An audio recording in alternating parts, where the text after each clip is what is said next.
tricks, you know. And I was just so impressed with that for many years that was the biggest spot in my life of adventure. Going, the name of the boat was the Helvetia, and on their way back down, they sank in one of those quick storms on Lake Huron, and everybody was lost. They didn't have a big crew, but there was none of them left anyway.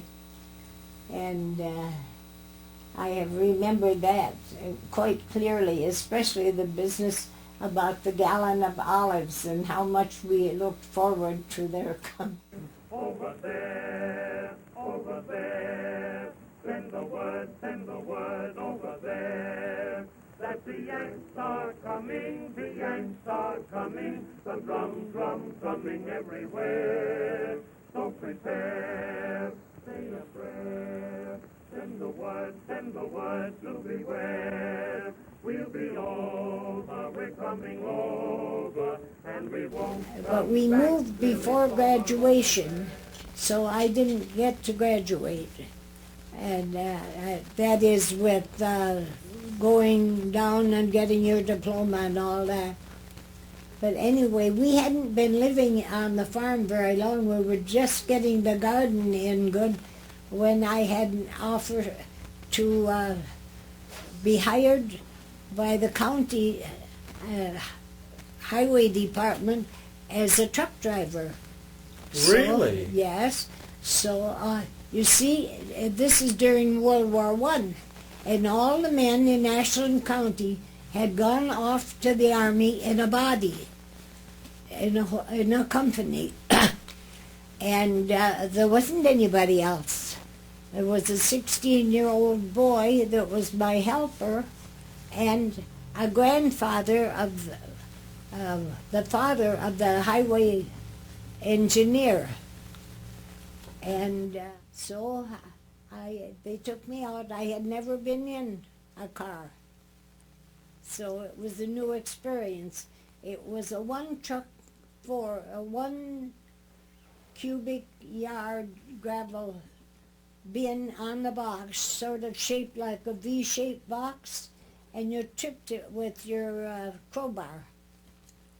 And we went to the Ashland County gravel pit that's on top of the hill near the cemetery, and they loaded it with a front-end loader and a shovel, and then we hauled it to wherever it was needed. I worked for 2 weeks at it, and it was accepted, and my aunt, who was Isabel Carr, who's 9 months older than I, was accepted, and the two of us worked until the end of the war. So, which was much shorter than we thought it would be. But anyway, it was a new experience, and one that my mother had a hard time adjusting to. We were getting 2.5 a day. We went to work at 7 in the morning and we quit at 6 at night.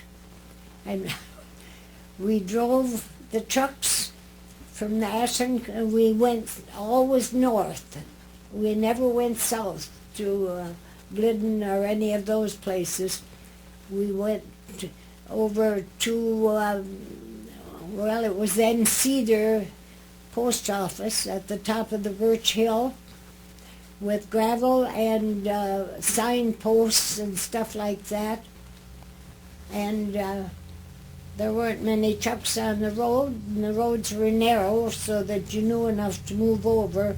And if someone was coming with horses, that was the worst part. If the horses were afraid and we had no place to go, and if you shut off the motor, you had to get out and crank it until it started. So you didn't shut it off just for any little whim, I'll tell you. And if you had a flat tire, you had to get off and take the tire off the rim and get out the package of Hot Patch. Do you know about Hot Patch? And rubber tires, and then patch it, and put it back in the tire part, and then pump it up. And it was a Model A Ford. Someplace around the house there's a picture of me standing beside my truck. And then when you were drove into the garage at night, you wiped the top of your motor and cleaned the carburetor, which was a little round thing about this big, and put it back in place, and checked the oil. And you didn't put the gas in till morning. But you knew very well nobody was going to steal it. But those were halcyon days for us because Isabel and I had spending money. And so